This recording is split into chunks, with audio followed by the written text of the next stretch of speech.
Hi, I'm Mary. And I'm Katie, and this is The Housewife Did It.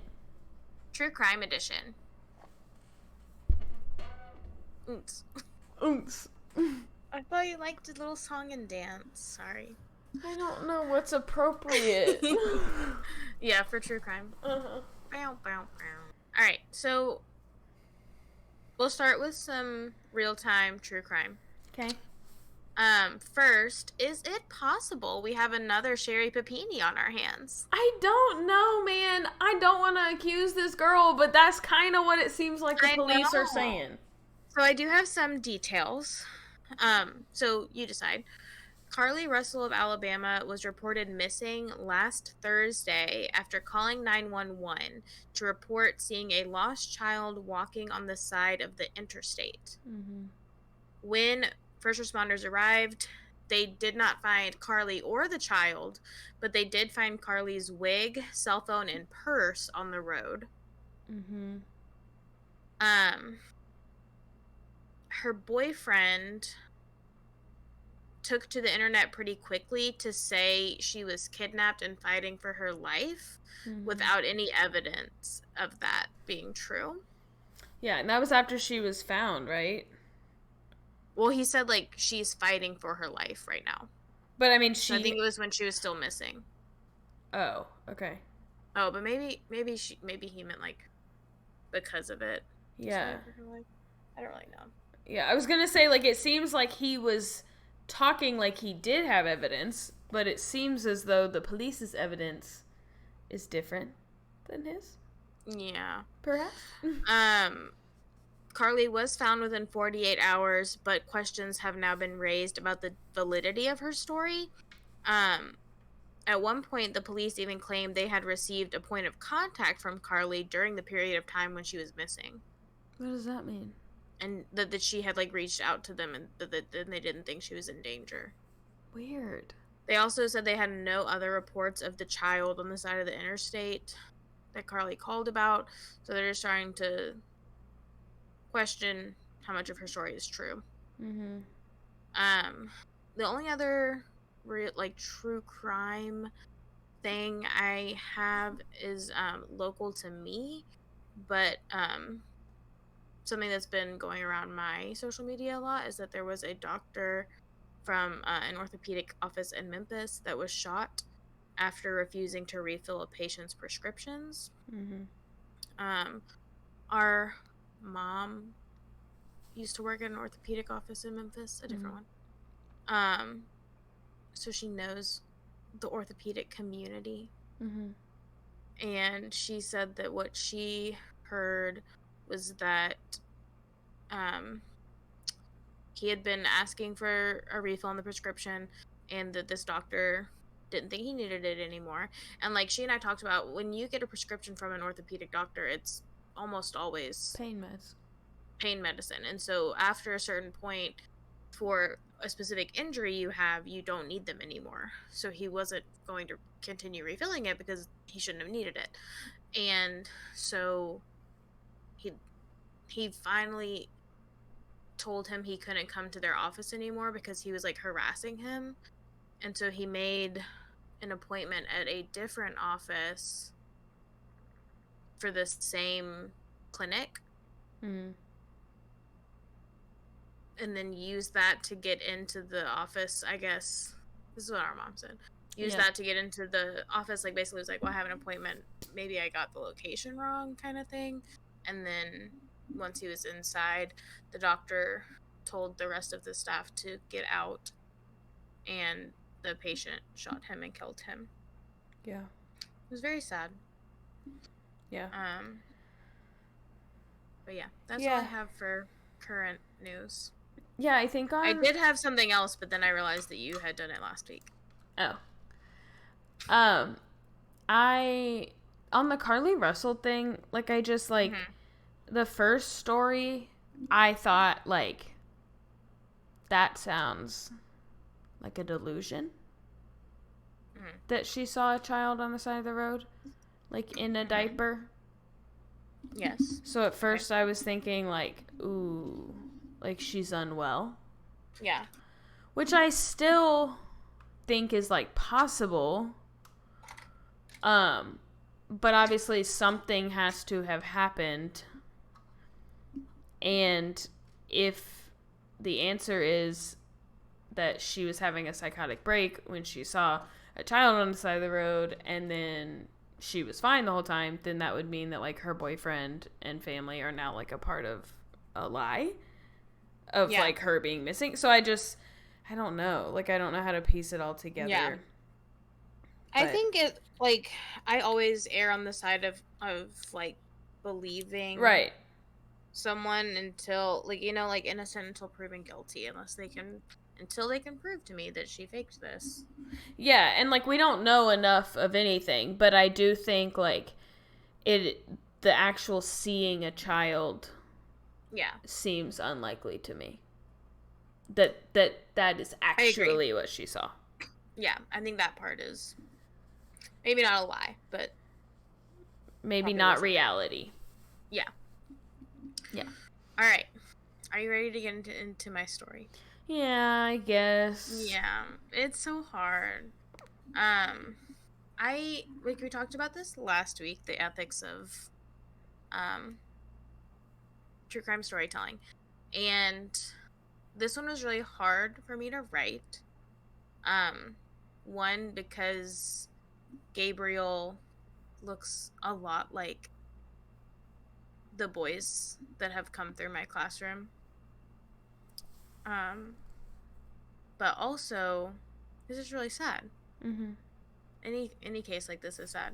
But, and we'll get into this at the end especially, there is so much that can be learned from Gabriel's case. Mm-hmm. And so much that we can do even without us realizing it right now. There's so much that we can do to help children like Gabriel. So I think it's a really important case to share for people to be able to realize those things. Mm-hmm. So I would like to offer a content warning, though, for child abuse and neglect. It is going to be heavily mentioned throughout this case. If you don't know the case of Gabriel Fernandez, if you do, then you know it's about to be very heavily mentioned. So we'll get started.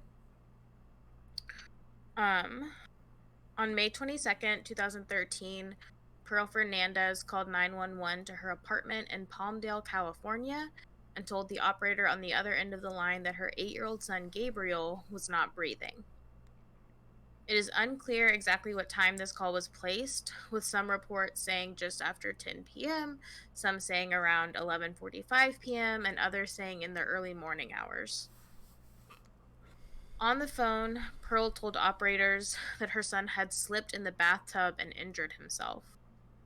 At another point in the call, Pearl's live-in boyfriend, Isaro Aguirre, gets on the phone and tells the operators that Gabriel had been wrestling with his older brother, and they were running in circles around the coffee table when Gabriel fell and hit his head against the coffee table, knocking him unconscious. Okay. During the call, the 911 operator began to give Isaro instructions on how to administer CPR, which he claimed at the time that he was following. He said, like, yes, I am doing it. When the first responders arrived, they found Gabriel's brother Ezekiel, who was about 10 years old at the time, standing outside of the apartment complex, directing the ambulance on where to park. Once they were inside the apartment, they found Gabriel lying on a bloody towel on the floor of his mother's bedroom, naked, with several visible injuries, which I think could lend itself to the bathtub theory. In the fact that he was, like, naked and on a towel, but the visible injuries lead them to believe that it's not probably what happened. Yeah. They also noted that Isaro was not administering CPR, which he should have still been doing at this point. Oh, okay. That he should have been doing it up until the moment that he saw them, they felt like. Okay. The only explanation Isaro Aguirre gave to them was not about, like, anything that happened. He just decided to explain to them that Gabriel was gay. Gabriel's how old? So, 8. Okay. So the first responders come in, and what he chose to announce to the paramedics was that This child was gay. And That's then, all he like, said. in a world where, like, he just went missing, fine. Yeah. Like, hey, maybe he's being bullied at school. This is, like, some information you should know because it could help you. His gayness, or lack thereof, as an 8-year-old, Nothing to do with it. would not cause or uncause him to fall. Like, it, right. Which is what y'all are saying happened. Right. Yeah. Yeah.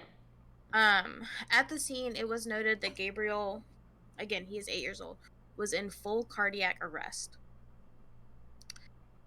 Gabriel was rushed to the hospital where he was declared brain dead and his pulse was lost upon arrival.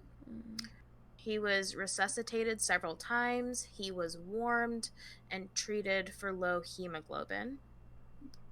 Paramedics quickly began to notice some things they thought were strange between Pearl and DeSaro. The first responders believed that their actions and their responses to the situation were inconsistent with adults who cared about their child. Fair. First, That's a fair observation. Yeah. First, it was noted that they made no attempt to ride in the ambulance with Gabriel. One of the paramedics pointed out, he said, like, in his entire career, he has never seen a parent not want to ride with their child. He said he has had parents try to fight him to get into the ambulance with their child. They did not attempt to get in the ambulance with Gabriel. I was going to say perhaps if he was like fucking 17. Yeah. But like... He's a baby. Yeah. While Gabriel was being treated in the hospital, police said that Pearl did not once ask about his status, but did ask about her other 2 children that lived in her house, as well as her cats, because she was concerned about her cats being in their cage for too long. This is particularly dark once we find out where Gabriel was sleeping at night. Okay. Once medical staff were able to fully examine Gabriel, they found that he had a depressed skull fracture, which they noted made the side of his head feel crunchy to the touch. Yikes. Yeah. Which I'm guessing just means, like, from the bones being dislodged. In addition to this, they found burns across Gabriel's throat, cuts and bruises to his face, cuts and bruises just above his genitals, black eyes, ligature marks around his ankles, plastic bullet wounds throughout his body, untreated broken bones, and cigarette burns all over. Holy shit. Yeah. And, like, I understand that once you realize, like, I've accidentally killed someone, I have to call the police. Like, I understand you don't have, like, a lot of options at that point, but, like, you thought head injury was, like, all you needed to answer for? Right. Like, you didn't think you needed... Yeah. With injuries that had no explanation or even attempt at an explanation. Yeah. Like, he didn't get a cigarette burn because he slipped in the bathtub. Bullets in him. Plastic bullets in him because he slipped in the bathtub. Paramedics, firefighters, and hospital staff that observed Gabriel's condition note that this remains their most haunting case. Yeah. I'm sure it does. 2 days later, Gabriel passed away due to blunt force trauma, as well as evidence of neglect and malnutrition. The autopsy took 2 days to note all of Gabriel's injuries. It was noted at this time that Gabriel had a subdural hematoma and a stress atrophy that caused his thymus gland to become shriveled, and at the time of his death, it only weighed 10 grams, when a normal weight for a child Gabriel's age would have been 30 to 100 grams. Wow. Yes. So the thymus gland is in the chest. It's between your lungs and is behind your sternum, your breastbone. Okay. It is right in front of and above your heart, and it makes white blood cells called T cells that help, like, your body's immune system in fighting infections. So it shrivels under stress. Yeah. I was going to say, I mean, I think if you have like HIV, you Mm-hmm. have trouble making T cells. Like, Yeah. It would turn out that for the past 8 months, Gabriel was stuck in a living nightmare. And this night would turn out to be just the tip of the iceberg. So, Gabriel Daniel Fernandez was born on February 20th, 2005. And for the first 7 years of his life, he was happy, cared for, loved, and fulfilled. Gabriel's birth parents, Arnold Contreras and Pearl Fernandez, were unable and unwilling to care for him. Other than the fact that he was in jail for most of Gabriel's life and wasn't released until after his death, not much is known about Contreras.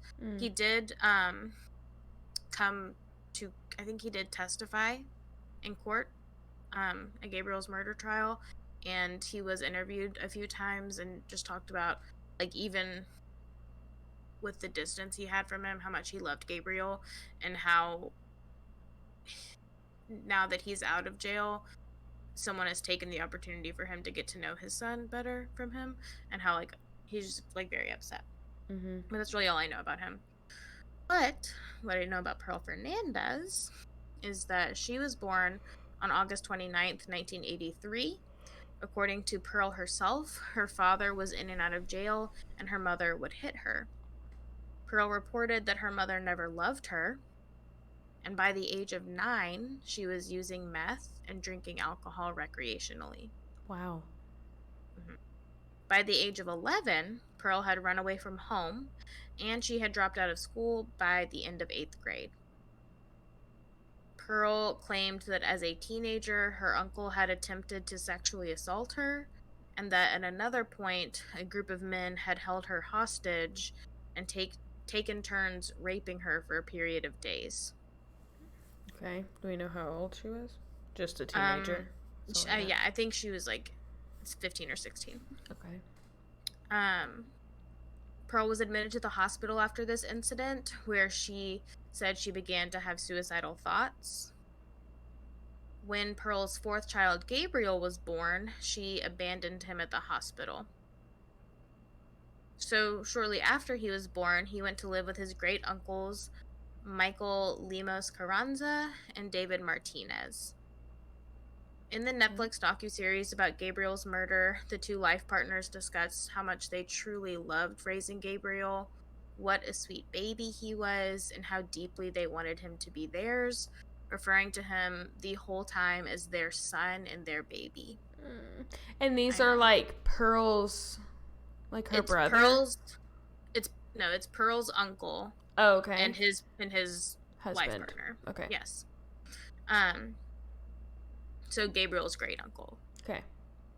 However, in 2009, when Gabriel was 4 years old, he had to go live with his grandparents because they didn't think it was appropriate for him to be living with a same-sex couple. Who didn't? Pearl? His grandparents. No, his grandparents. So they like pulled him. Yes. Okay. Despite their ignorance, his grandparents did love Gabriel. Okay. And they gave him a happy home. He was allowed to, like, visit these uncles. They were just, They just didn't want them to make him gay. Yeah. Is all. Which is a dream here. In 2012, Gabriel's birth mother began to express an interest in regaining custody of Gabriel. Gabriel's loved ones, both those who had helped raise him thus far and other family members, were concerned with the possibility of him going back to live with Pearl. They did not believe that she and her new boyfriend, Isaro Aguirre, would be fit parents. Despite these concerns, Pearl and Isaro gained physical custody of Gabriel when he was in first grade.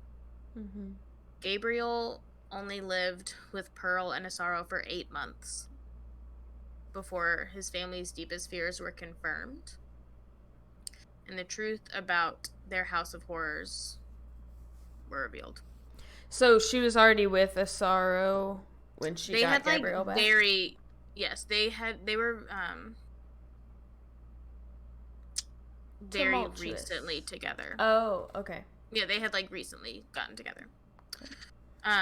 According to siblings that lived in the house with Gabriel, He was routinely abused and tortured by his mother and her boyfriend. The other children, so Pearl had 4 children. 3 of them lived in this house. I do not know about the other one. Okay. I know, tell me if this is getting too far ahead, but like, in your opinion, like, what is the motive for wanting him back? Like, was it just to abuse him?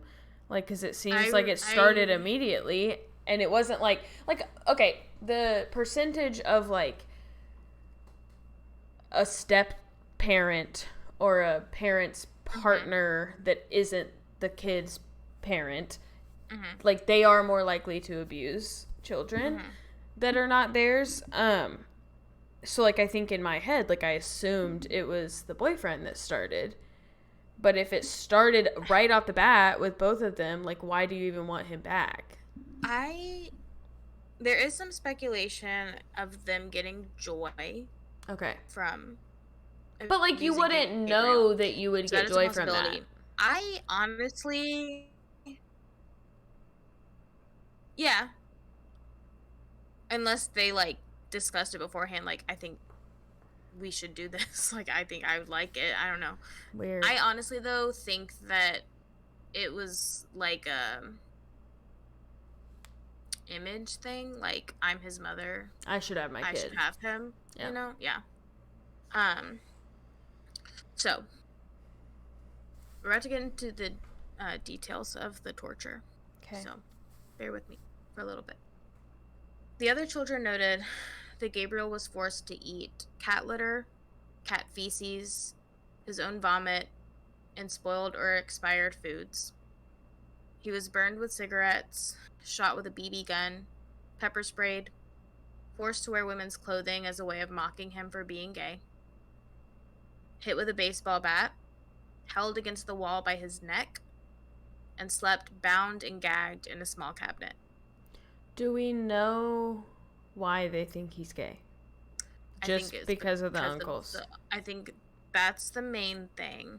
They referred to him as soft. Okay. A lot. I think we also need to remember that he was in first grade. All first graders are soft, in my opinion. But that he just was, like, very, like, tender-hearted.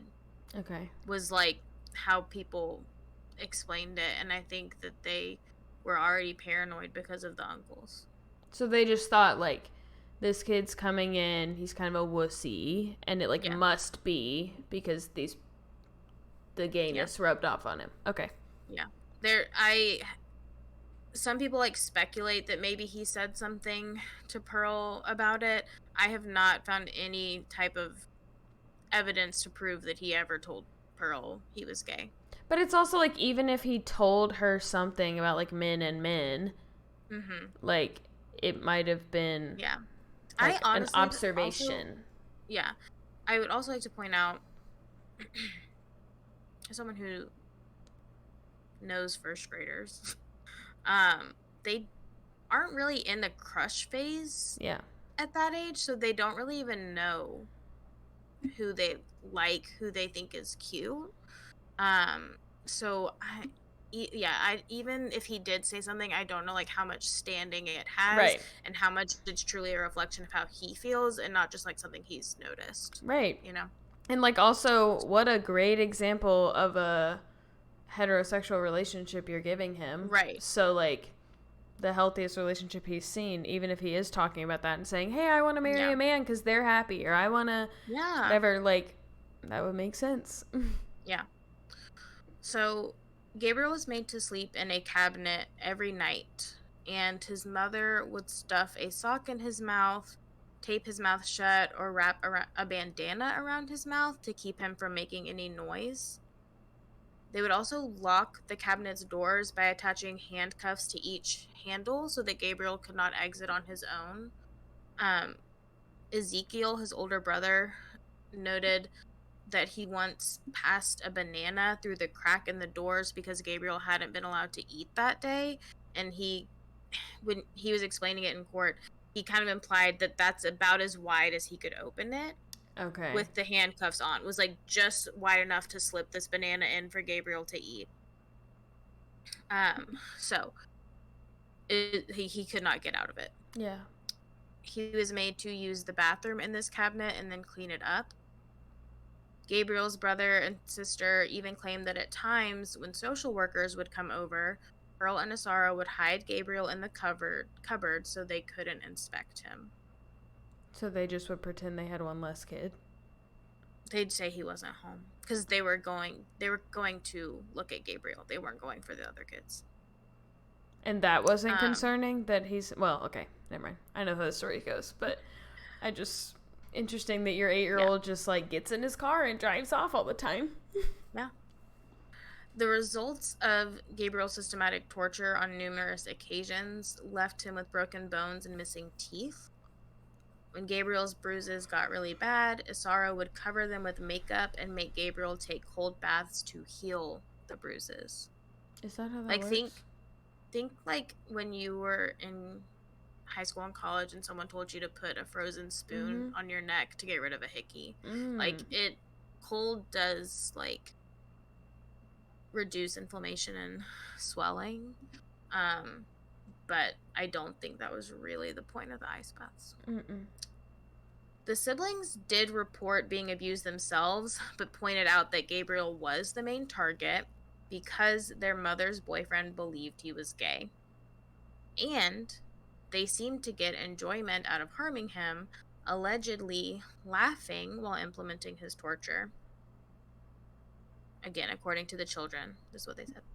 It is believed that Gabriel was a victim of what is referred to as family scapegoat syndrome, which is a term used to describe an abusive situation where the vast majority of the abuse is inflicted on one specific child, as that child is blamed for all of the issues within the family.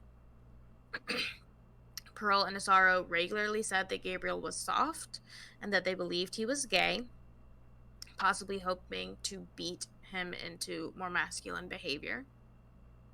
Because of this, some people wanted his case changed to a hate crime.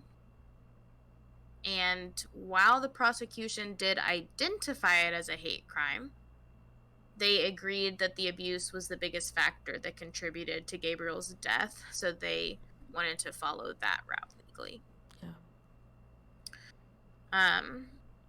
Which, again, Gabriel's 8, we don't know that he was gay, but even if he wasn't, it would still be considered a hate crime because that's why they did it, allegedly. Yeah. I also don't know anyone that, like, after repeated abuse that is, like, that you are, like, not able to defend yourself from. Like, if you quite physically, like, you cannot get out of the cabinet, then, like, there's nothing you do. Like, I don't know who that's gonna, like, make less soft. Yeah. Like, what, he's gonna buck up one day and start punching you back when you are literally nearly suffocating him every night? Yeah. And we'll get into this later, but Gabriel actually was demonstrating aggressive and sometimes violent behaviors at school. He's just not at home. Right, but why would you? Yeah. Because he was scared of these people, you know? Like... Yeah. Like, so... Yeah, the idea of, like, beating someone out of being gay obviously is not real. But it's also, like, you have to take into account, like, you're scaring them. Yeah. You're not going to see that side of them that's not scared. Yeah. You can't beat a child out of being wimpy. You're just going to make them wimpier. Scared. Yeah. So, on the evening of May 22nd, 2013, Gabriel's mother and her boyfriend had beaten Gabriel to death, constantly changing their reasoning for doing so. At one point, they said it was because he had not cleaned up his toys after playing with them, but Gabriel's siblings noted that he was not given any toys while living in their home. So they did eventually admit it, like, pretty shortly after? Okay. At another point, they said that it was because Gabriel had questioned why his mom wanted to date Asaro if he was mean. And Pearl tattled on him to Asaro And when he learned about the conversation, he became enraged. So this is the story that Asaro now sticks to. He says that his rage level was a 20 out of 10, that he was out of control, and that he could not stop hitting Gabriel. Is that He claimed, supposed to be like a defense? oh, look, he's trying to make it sound like it was okay. He claimed that he never hit Gabriel directly in the face, and he only ever used his hands as a weapon. Awesome. But he did admit to punching Gabriel 10 times in the head and 20 times in his body. And all those other times, I just hand placed plastic bullets in his body. Yes. Beep, beep. Mm-hmm. On May 23rd, Pearl and Asaro were arrested and charged with felony child endangerment and attempted murder. However, when Gabriel died on the 24th, their charges were changed to first-degree murder with special circumstances of torture, and the death penalty was sought after. Nice. It is reported that less than 1% of LA County cases that are eligible for the death penalty actually go for it. So that was like a very big deal. Pearl's bond was set at $100,000, and Asaro's was set at $1 million. The prosecutor in the case, John Hamadi, went through a similar childhood to the one Gabriel had experienced, suffering abuse from his father and dealing with custody battles, so he recognized how hard it would have been for Gabriel to escape. And I don't mean that, like, why couldn't he just leave? Because, you know, like, he's 8. But, like, for Gabriel to get out of that cycle. Yeah. And he quickly formed an emotional attachment to the case. Did you say they're in California? Yes. Do you know why you even seek a death penalty in California? Well, this is for first-degree murder. Right. I mean, death penalty is illegal, and like, you can't put people to death in California. So, like, you would basically just be giving them a death sentence and not. Asaro's on death row. So was Charles Manson. Forever. Interesting. Well, okay. This is what I know. No, that's fine. I just... Don't question me again. No, I just wondered, like... I mean, maybe it's nice to have them on death row in case that ever overturns. Like, I just... Yeah. I know that's what they always say about Charles Manson, is, like, he will be on death row forever. Yeah. I don't know. I do know that Pearl was scared of it, though. Interesting. Well, I don't know. I guess I don't know by 2013. I don't know when it happened. That's true. So, where was I? Okay. For much of her life, the murder trial included, Pearl made sure to play the part of the victim. Okay. Pearl claims that many of her partners, including Asaro, were physically abusive to her. However, Pearl's family claims that she is regularly abusive and controlling toward her romantic partners, and they point toward charges placed on her by Gabriel's biological father as evidence, as he says she threatened to stab him. Pearl has now been diagnosed with depressive disorder, developmental disability, a possible personality disorder, and post-traumatic stress disorder. What is her PTSD from? From her mother? I think it's from the when she was held hostage. Oh, okay. Fair. In 2011, Pearl Fernandez scored in the 3rd percentile of a verbal comprehension cognitive ability test, making her cognitive ability fall in line with that of a 2nd grader, and meaning that she had difficulty controlling her emotions, behaviors, and reactions. Which would explain, like, a little bit of, like, why you would find hurting someone funny. You know, like, as a kid, like, you would laugh at those things. Yes. So. Around the time of Gabriel's death, it is reported that Pearl was abusing the opioid drugs oxycodone and Norco. Surprisingly, Pearl did not use any of this to work toward an insanity plea. Oh. Okay. I think anyone else would have. Mm-hmm. Not Pearl.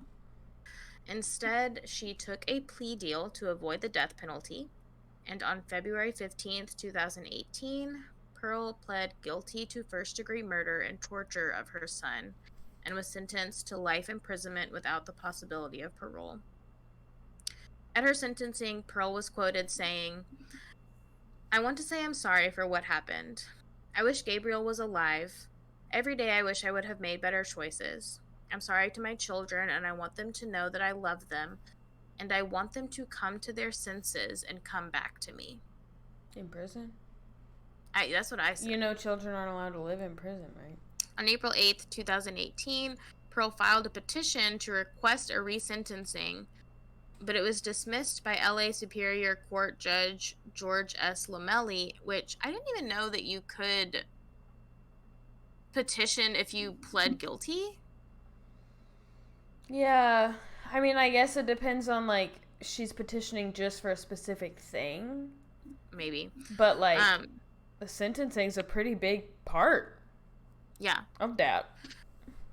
George Lamelli said, after carefully reviewing Pearl's case and petition, that she was not entitled to resentencing relief. He also said, quote, "You want to say that the conduct was animalistic, but that would be wrong, because even animals know how to take care of their young. It's beyond animalistic. It's horrendous, inhumane, and nothing short of evil. I hope you think about the pain you caused this child and that it tortures you, and I rarely say that." End quote. Well, it's like, what sentencing? Like, there's a minimum for first-degree murder with special circumstances. So, like, what do you think it's going to get knocked down to? With possibility of parole? Like, you're still going to have life. The way they made it sound was like her lawyers were having to explain absolutely everything to her. Like, she did not understand any of it. And so then I also wonder, like, who thinks they're gonna get this repetitioned? Is it Pearl or, like, one of her lawyers? Because they should know better. Yeah. And I don't think she would have thought to do that. Yeah. So I don't know. Pearl's boyfriend, Isauro Aguirre, would be a different story.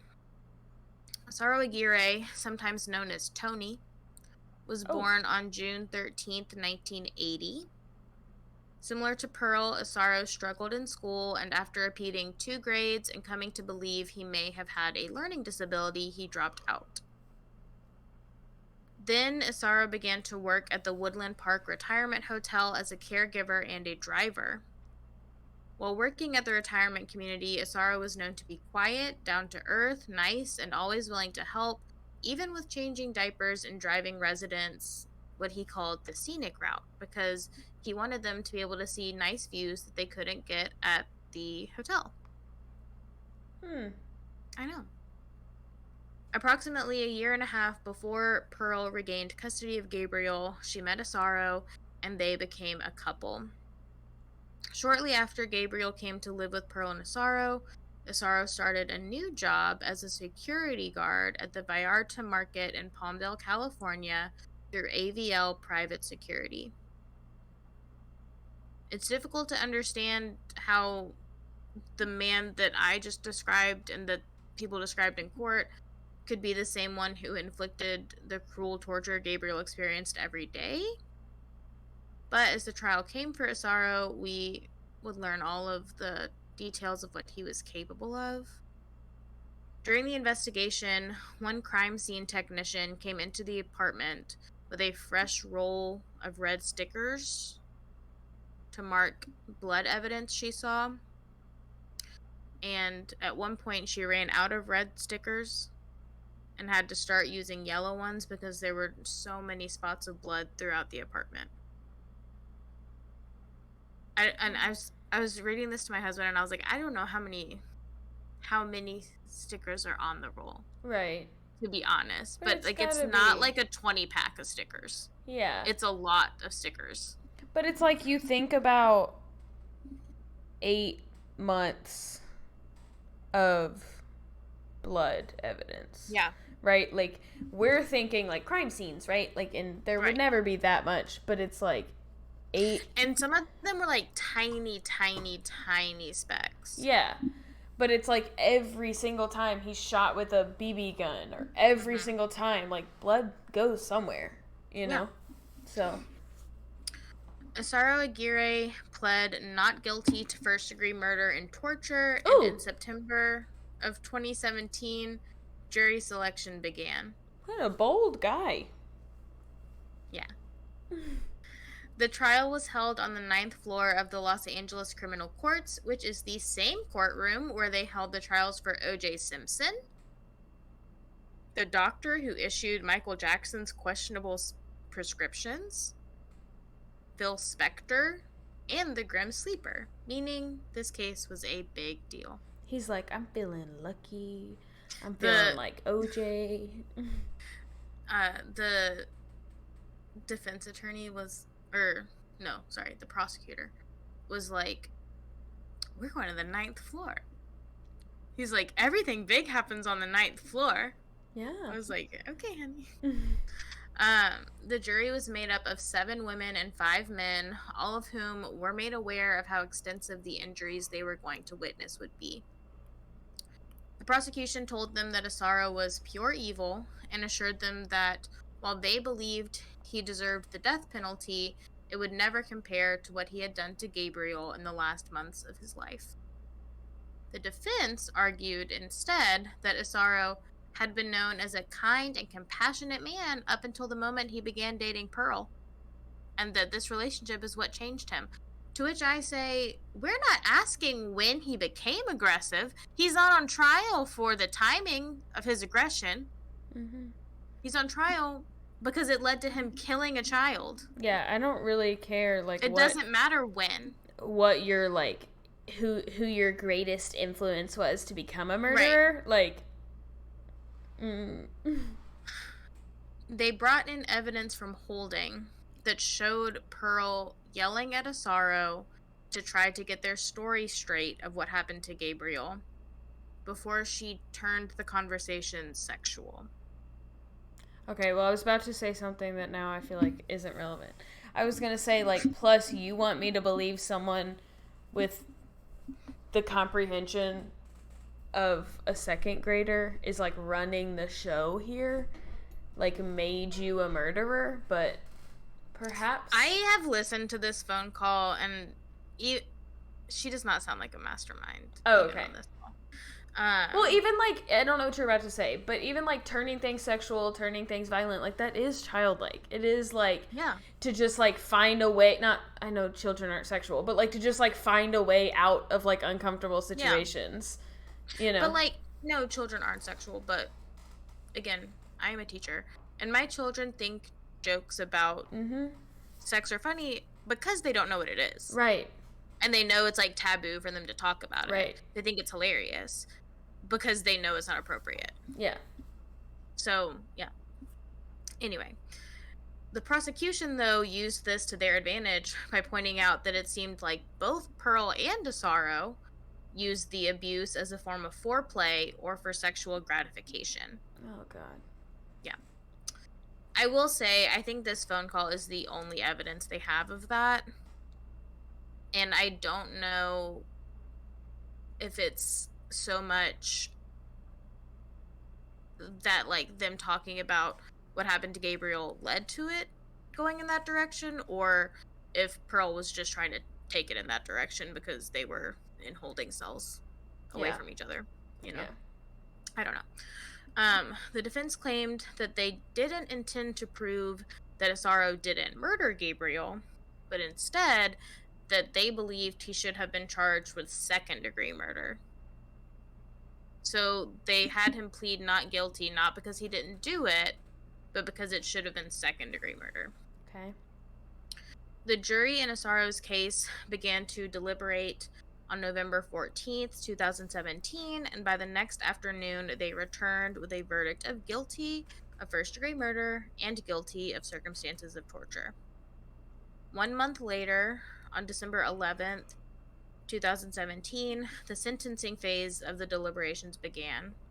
On December 12th, the jury was deadlocked because one juror believed Isauro was less at fault than Pearl. So there was one juror holding out. They To interviewed him in the docuseries. To even convict him or to give For him the the death death penalty? penalty. Okay. Yes. He said that even though they both tortured Gabriel, Isaro should not have been as at fault as Pearl because Isaro did not give birth to Gabriel. Well, unfortunately, that's because he doesn't have that capability. Mm-hmm. So, He's like, he's just the boyfriend. She's the mother. yeah, great. And she says she did it, and she's in jail doing her time now. Well, I was gonna say with like the sexual thing, like I really don't have any doubt that Asaro does get sexual gratification from physical abuse. Mm-hmm. But I think like what we forget about someone who has gone through extensive sexual trauma and again who has the intelligence of a second grader is that like this could just be a bonding experience for her. Like they are doing this thing together and it makes Asaro maybe more interested in her or more proud of her, or more impressed with her. And so sure, she probably feels more of like a connection with him afterwards because like she's connected with him in a morbid way.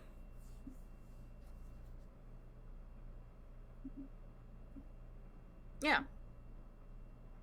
Yeah. I think these are two people who just in general have terrible qualities. Yeah. I'm not trying to And like they're not helpful. excuse Yeah. I'm not trying to excuse Pearl. I just think like it would be very hard to convince me that she is like manipulating him. Yeah. I think that was a bold move for them to take, but so they came back, they're like, we're deadlocked, and the judge was like, he said, you haven't thought about it long enough. Go back and try again. He said, I can give you the answer if you would like. Yeah, he said, you're not deadlocked. He's like, it's an open book test, you fucking dumbass. It's also, I'd like to point out, it is the same judge who told Pearl that he hopes she is tortured every night while she sleeps. Yeah. So he was like, mm-mm. Mm-mm. So on December 13th, they returned with a verdict to sentence Isaro Aguirre to death. This verdict was accepted by Judge George Lamelli. He said, good work. He said, oh, yeah, that's fine. Mm-hmm. Isaro was admitted to San Quentin State Prison on June 13th, 2018. In spring of 2021, he was transferred to Richard J. Donovan Correctional Facility in San Diego, where he continues to await execution with a date yet to be set. So obviously, Pearl Fernandez and Isaro Aguirre are evil people who invoked cruel and unusual punishment on a child who loved them unconditionally. However, many people believe they are not the only ones to blame for Gabriel's death. The social workers who were entrusted with Gabriel's case were accused of neglecting Gabriel and falsifying public records. The question is, could their laziness and deceit have been a contributing factor in what happened to Gabriel? Are they just as much to blame as his guardians were? Let me tell you about them and you can decide. Okay. I would like to point out that Gabriel was a very strong, very brave little boy. If you've seen the Netflix series about Gabriel's story, you know that despite what Gabriel was going through, he deeply loved his mother and wanted to be a good son for her. Just 2 weeks prior to his murder, Gabriel had been working very hard on a Mother's Day project for Pearl. In it, he wrote, "She's a loving mom. I love her because she's beautiful. I like to make her smile. She's as pretty as a flower and a heart." He also made her coupons for alone time between the two of them, and he made her a coupon for being good. He took photos with signs that spelled out MOM. In the photos, he is covered head to toe in peeling scabs and bruises, and one of his eyes is completely bloodshot. That's so sad. And like, even though like she was horrendous to him, like, kids are gonna love their moms, you know? But it also makes you think, like, and at 8, I mean, like, maybe this wasn't based in reality, but, like, did he have the capacity to realize, like, she's being hurt and, like, she's like, it's this guy, and, like, she wouldn't do, you know, like, when he asks for alone time and he says, like, she's loving, it's like, if I were just with my mom, like, things would be different. Like, it seems like he knows that or thinks that. Well, hold on, drop my blanket. I do think part of him thought that, because Isaro claims that what upset him so deeply the night Gabriel was murdered was that Gabriel said to his mom, "Why are you dating him? He's so mean. Yeah. He's mean to you. He's mean to me." However, and I'm about to get into this, it is very clear that, actually, this is my very next sentence. So I'll just read it. Even though Gabriel loved his mom, he seemed to realize that what was happening to him was wrong. So he did know, like, something wasn't right. Yeah. For months leading up to Gabriel's murder, he disclosed the abuse to a security guard, family members, and his teacher. Several calls were made to social services, but there were no real attempts to rescue Gabriel from his home. His teacher reported that she alone made numerous calls to social services. On one occasion, Gabriel asked his teacher, Jennifer Garcia, if it was normal to bleed after being hit with a belt. And then she asked him some questions, and he revealed that he was hit with the metal buckle, specifically. One day, Gabriel came into school with chunks of hair missing, scabbing on his head, and a large cut on his ear, as well as a swollen lump on his lip, which he told his teacher came from his mother punching him in the mouth. Another time, Gabriel told Miss Garcia that his mother shot him in the face with a BB gun. After this incident, Miss Garcia became concerned when Gabriel missed 13 consecutive days of school. Jeez. And when he returned, it was obvious to Jennifer that he had been suffering some sort of violence, and she believed that that was the reason he had been kept home from school. She also said, like, she said that it was the worst she had ever seen him, and if he had been missing from school for 13 days, that means that it was the best he had looked since it happened, whatever it was. Or it was continuous also, over 13 days, but you'd think, I want to clarify, if they're sending him, that's the most comfortable they were with how he looked, so yeah. I want to clarify that she called DCFS after the belt buckle thing. Okay. So after the very first thing. These are just all reasons that she called them. In total, Jennifer called a social worker 4 times, with her last call being ignored and not returned. She noted that she stopped calling because it seemed like Gabriel's condition was worsening after she would make the calls, and she feared that visits from social services were further enraging Gabriel's mother. She said at one point, Gabriel came up to her and said, "Can you call the lady again?" And she was shocked because she had not disclosed to Gabriel that she had called anyone. Yeah, but it's probably one of the only people he was telling. Yeah, which we know he had told family members as well. Yeah, but, like... And so I kind of wonder, like, how protected her anonymity was. But I also wonder if it was just an assumption that was made by the family. Yeah, I wonder if it was just like, I come into school with this, they're called. I come into school with this, they're called. Like, it's like, it matches his timeline with the teacher. Soon after that, he asked her not to call anyone again because he said it was getting worse after each call. Gabriel's great aunt also attended to call social services 3 times to express concerns about Gabriel, and even called the sheriff's office twice to get the ball rolling on getting Gabriel out of the house. Allegedly, when the sheriff's deputies arrived on the scene and saw that Gabriel was in fact injured with the injuries his great aunt had reported, the great aunt, I want to clarify also, is the sister of his first guardian. Okay. So it's Pearl's aunt. Okay. Pearl told them that Gabriel had lied about where he got the injuries and that they had been inflicted by some older boys within their neighborhood. So the deputies pulled Gabriel aside, not to ask for his point of view, to tell him, or no, sorry, to put him in the back of a squad car and tell him that if he lied again, he would go to jail. Oh. A security guard at the LA County Welfare Office noticed Gabriel's injuries and spoke to a domestic violence worker in the office.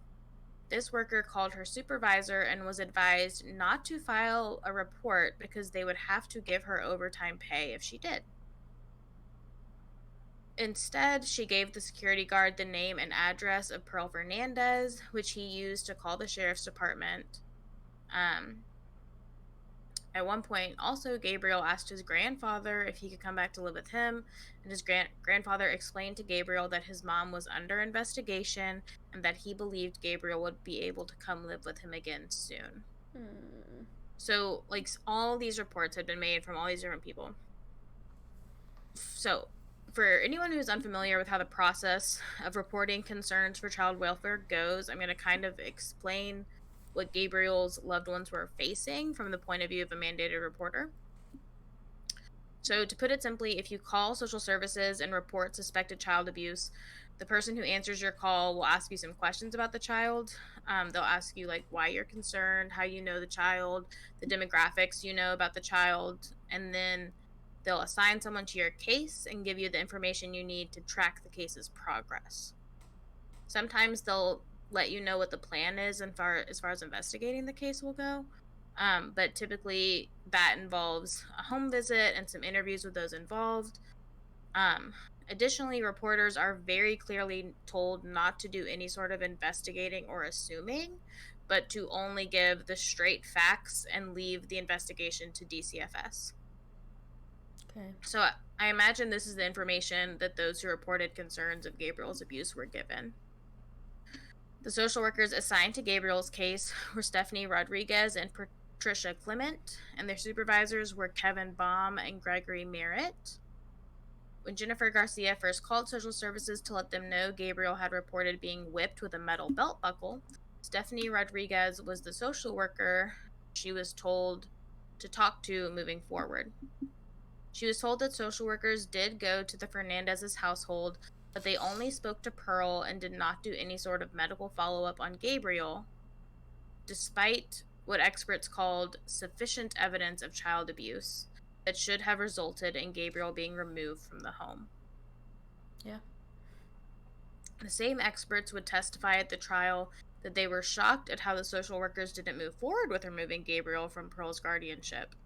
Photos of Gabriel taken from the hospital show clear signs of injuries at various stages of healing. And in fact, this was not the first time Pearl had been observed by DCFS. In 2007, when Gabriel was still living with Michael and his partner, several calls were made in regards to Pearl's neglect of her other 3 children after she reportedly stopped feeding them. Yeah, that's important. DCFS claimed that Pearl and Asaro were able to believably dismiss all of Gabriel's injuries as accidents and pointed out that while they now see that they missed many red flags, at the time, they were overworked, stressed, and trying to do whatever they could to not have to remove a child from their parent. Next time a parent comes to me and is like, my child's having trouble reading, I'm going to say, I'm overworked and stressed. I will not be doing my job at this time. No, thank you.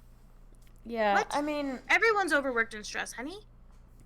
Yeah, I mean, I will say, like, social workers, like, I get that. Like, I get that. Like, the burnout, I imagine, is so much harder than even the burnout I face. And, like, teacher burnout is, like, so real.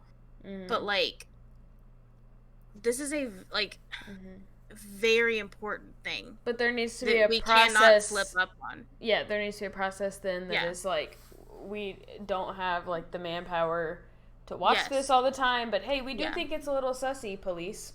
Yeah. Well, and there were 2 social workers assigned to his case and 2 supervisors. So, like, if you're overworked and stressed, you have a supervisor. Yeah. Or you work something out. Or you can tell the police, like, yeah, this kid has a lot of injuries. Yeah. We don't have time to do weekly house visits, but, like, look into this, please. Yeah. One of the social workers, it's actually not one that was on the case. They had one social worker in the docuseries who was, like, really trying to defend her little friends. Mm-hmm. She was a dumbass. She said, if Gabriel's teacher was so concerned, she shouldn't have allowed him to leave the classroom with his mother. That is kidnapping. Yeah, is she gonna fucking hold this kid hostage? And it is illegal. Yeah. Like, you know the scene in Mean Girls when he's like, I will keep you here all night, and Tina Fey leans over and she's like, you can keep them here till 4. Mm-hmm. Like, that's true. You can't hold them after a certain point. It becomes kidnapping. Mm-hmm. Which you would think a social worker would know. She probably does know that. When Gabriel's abuse was investigated, documentations note that the case was marked at high risk for abuse and neglect, but a source within the office reports that LA DCFS has a history of being shady, falsifying paperwork, putting new hires on emergency cases, and allegedly even covering deaths of children that their office had on their caseload. Great. On one specific visit to Gabriel's home, Pearl pulled the social worker aside and showed them some notes Gabriel had written to her. These were a few sticky notes that he had jotted down on to tell his mom he loved her. But 2 particular notes were of concern.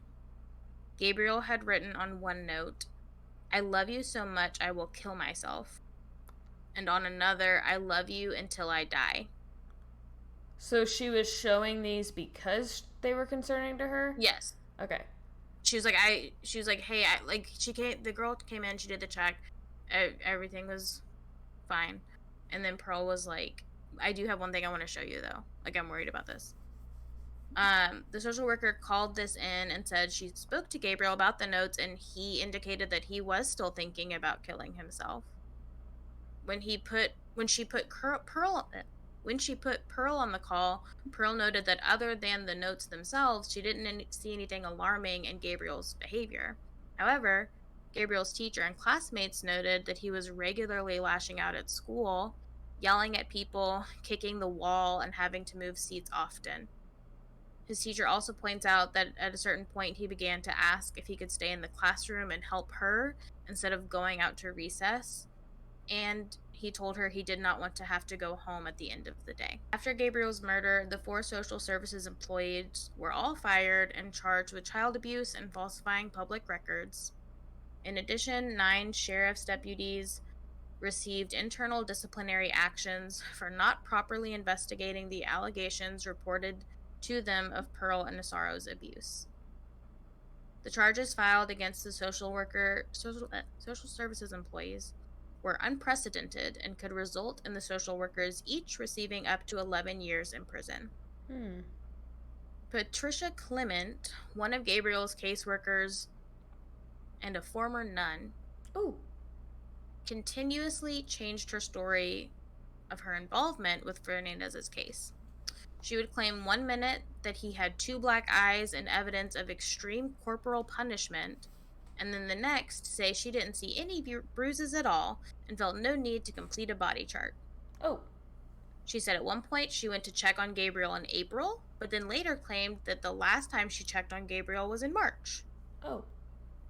Girl. At one time, she claimed that Gabriel was at moderate risk for abuse and neglect, but then later said she believed the case should have been closed after her final visit. In March or April? In the Netflix... I don't know. Probably neither. Probably wasn't there at all. I don't know. Sorry. Just knocked my computer over a little bit. In the Netflix docuseries, The Trials of Gabriel Fernandez, we actually get the chance to follow a social worker on a real call to see what the process should look like, so I'm going to tell you a little bit of what that was like. The DCFS worker began her investigation by asking the mom about the reported incident, which was that mom and her girlfriend had been in a domestic dispute and the baby's car seat had been dropped to the ground in the process. Uh-oh. The mom told the social worker that this never happened and that she believed her ex may have been the one to file the report. The social worker advised her that if she really thought that, it would be wise to stay out of contact with that person moving forward, and then began to explain what she would need to do to investigate. So she asked mom to undress the baby so she could examine her for injuries. She noted none. Okay. She also noted that the baby was she found several different ways to say that this baby was fat. Sweet. He was so well fed. Well, that's good. Which is good. Yeah. She looked through the cabinets in the home. She checked the electricity and water. She found that the baby was well fed, with no markings or signs of harm. The cabinets were filled with formula, like so much formula. Like literally every cabinet was fully stocked with formula. They want to keep their baby fat forever. They do. They like that fat baby.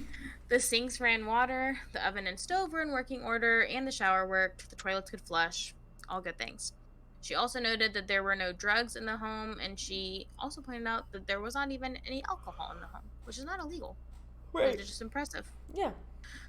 Because of this, she was able to determine that this baby was safe, and the claims made against her mother were unfounded. Given the routine we were able to see in the documentary, it seems that the checks done at the Fernandez home were not thorough enough, as they should have found signs of obvious injury, blood stains throughout the apartment, Gabriel's clothes being stored in a garbage bag under the bathroom sink, and Gabriel locked in a cupboard in his mother's bedroom. Yeah, I was gonna say, or at the very least, handcuffs on a cupboard. Yeah, I was gonna say, I guess they can't check his body if they don't know he's there, but don't you think it's weird when you see handcuffs holding a cabinet together? They don't want to peer in. Oh, just a little check, see what's is there. Because like, what if there's weapons in there? What if there's drugs in there? There's something in there they don't want you to see. Yeah. But they didn't. In 2020, the charges were dropped by the 2nd District Court of Appeals for lack of probable cause. The Court of Appeals ruled that failure to uphold their duties and failure to remove Gabriel from the abusive home did not constitute criminal liability for the abuse he suffered. Okay. I disagree. But I am not the law. So. Yeah. We're nearing the end. Last year, Gabriel Fernandez should have been 18 years old. The high school he should have attended honored his memory with a diploma, which he should have been alive to receive. Sweet, because he wasn't even like near high school age. I know. And they like the fact that they remembered when he would have graduated. His first grade teacher refuses to assign anyone the number he used in her class. When she found out he had died, his Mother's Day project was still on his desk, and she kept it. One of the nurses that was there for Gabriel's intake says she celebrates his birthday every year with her family. And outside of the family's apartment, Gabriel's tree is decorated with teddy bears, photos, flowers, and is updated on holidays to celebrate his life. Finally, it is difficult to bring up Gabriel's case without also bringing up Anthony Avalos. Just 8 days after Isaro Aguirre was admitted to San Quentin, a 10-year-old boy, also from Los Angeles County, was tortured and ultimately died from internal bleeding after being beaten by his mother, Heather Barron, and her boyfriend, Kareem Leva.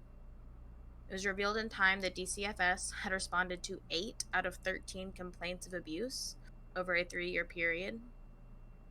Family members of Anthony's claimed he had been beaten, starved, and locked in a room without bathroom access for hours by his mother, as well as sexually abused by a grandparent. The prosecution in Anthony's case found that Anthony had injuries to his sides, hips, arms, and feet. They learned that he was whipped all over his body, held upside down and dropped on his head, sprayed with hot sauce in his eyes, nose, and mouth, and forced to kneel on rice for hours. Okay. which is like such a horribly creative. Yeah. Like, that sounds awful, but Yeah. how did you think of that? I was about to say they got like innovative. Yeah. Like I hate it. weird. At one point, Anthony was beaten so badly that he could not walk and was unconscious for hours without medical attention or food. It was believed that the cause of the severe beatings was because Anthony had recently told his mother that he liked both boys and girls. And he was how old? 10. 10. Okay. His mother would call him the F slur regularly, and her boyfriend said he did not want to be around a gay person. It's a good thing he's Anthony's, not gay then. Anthony's abuse was reported to the same branch of DCFS as Gabriel's by teachers, therapists, relatives, and even the police. They failed to intervene. So, I want to end this with a couple of reminders. First, if you don't know, in many states, all adults are considered mandated reporters. Mm-hmm. If you are unsure what that means or what your responsibilities are as a mandated reporter, I encourage you to look up your state's laws and how to contact social services if in your area if needed.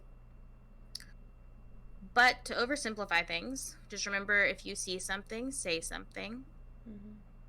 Unfortunately, the adults in Gabriel's life, even a security guard who just saw him in passing, did exactly what they needed to do, and they did say something. And the people who held the power in the situation didn't take the investigations into Gabriel's needs where they needed to go. The system is broken, obviously, but please don't let that discourage you from doing the right thing when you see that it needs to be done. And hopefully we can do what it takes to fix it so that no one has to endure what Gabriel and Anthony did for as long as they did. Yeah, I know. Yeah. I don't know everything about every state, obviously, but I know that in some states, Tennessee in particular, there is like an online option. So if like talking to someone on the phone is overwhelming, obviously I think talking on the phone is probably ideal. They can ask questions, but like there's open-ended boxes online. You can like put information. You can be anonymous. You can request to, like Mary said, you can request to follow along, but you cannot. Like if you don't want to track the case, you can just submit your report, and that's it. Yeah, I think like interestingly, I think most of the time DCFS guides the police, and it's like if they think that this is a big enough deal, then the police like have to investigate. So it's like interesting that it seems like it did, like the final answer was on DCFS in this case. And they just like didn't do anything. And yeah, I mean, I think it's hard, it would be hard to say that they are not culpable in some way, whether that's criminally or not, but like that they are culpable in this when like you said, everything was done right. The whole time you were talking, I was thinking, and the teacher didn't say anything, and the people that saw him didn't say anything, and it's like the parent, like in a lot of child abuse cases, like people are, I don't want to use this word, but like people strategically like don't make the abuse visible. And in this situation, like they didn't hide anything. Like they weren't careful. They weren't, like, their kid was truant, I'm sure. Their kid was like, he was also a new student, so like he came in the middle of the year, because remember he'd only lived with them for 8 months. So like he was gone for like so many days out of that 8 months. Like that's obviously gonna ring some alarm bells, right? And the thing is, like, it did, and it rang all of the alarm bells and all of the correct alarm bells, and like people did what they were supposed to do, and Gabriel did what he was supposed to do, and the people around him, like, so brave. And like it's just like, I don't know. I tend to not like have bad things to say about folks in social services. Yeah. And a lot of the time, like, I agree. you don't get like all of the information, or you don't get it in Mm-hmm. time, or you don't have the jurisdiction. But like, it seems in this case they had all the information, and Mm-hmm. they did have all of the power, and Mm-hmm. nothing. So They're also like they interviewed one of them for the docuseries.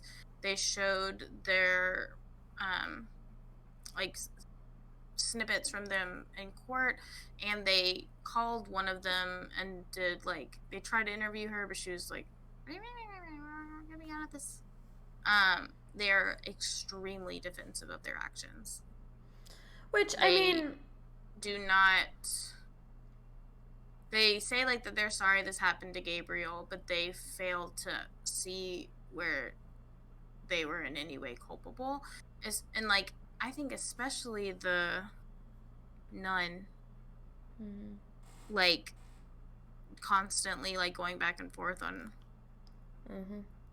I don't know. What her findings even are. Yeah. Yeah. Right. Like to just like someone's reporting like severe signs of physical abuse, and you didn't need to you didn't want to bring a body chart. Yeah. Like, that teacher could draw you a body chart of Gabriel. Oh, I could draw you a body chart from memory of what he looked like in that Mother's Day picture. Yeah.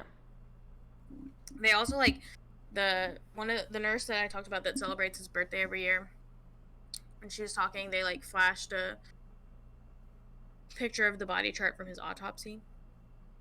It is just like all the way down on every side.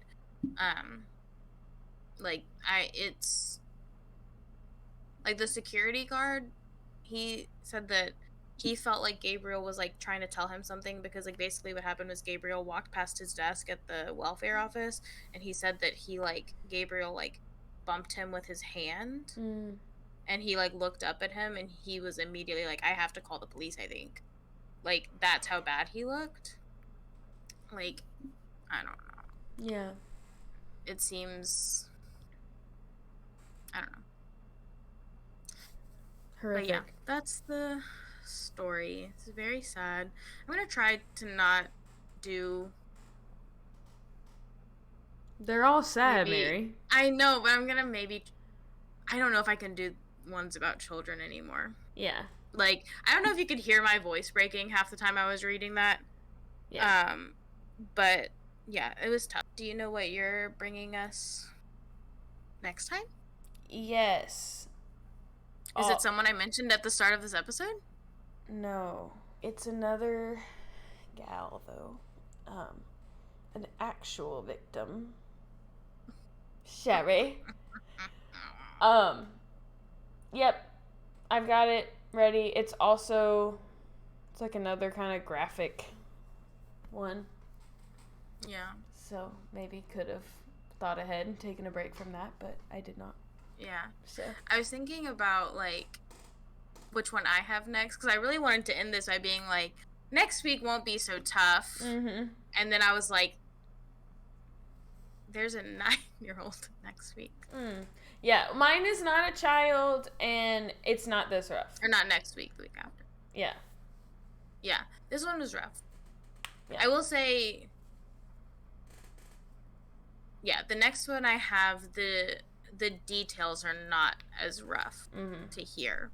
I mean, like you said, they're all sad, but it's not as difficult to hear. It's not as graphic. Yeah. Well, yeah, we'll be back next week. I will have a murder story that has a little bit of reality TV and pop culture things in it. Ooh. Can I tell you something I overheard someone say at a Mexican restaurant today? Yeah? The lady at the table next to me said, I love sci-fi, like true crime. And I looked at my husband and I said, did you hear her? What she just said? And he said, know what the phi is for? He said, well, Mary, not all sci-fi is like space. And I said, yes, but it is all fiction. It is all fi, my friend.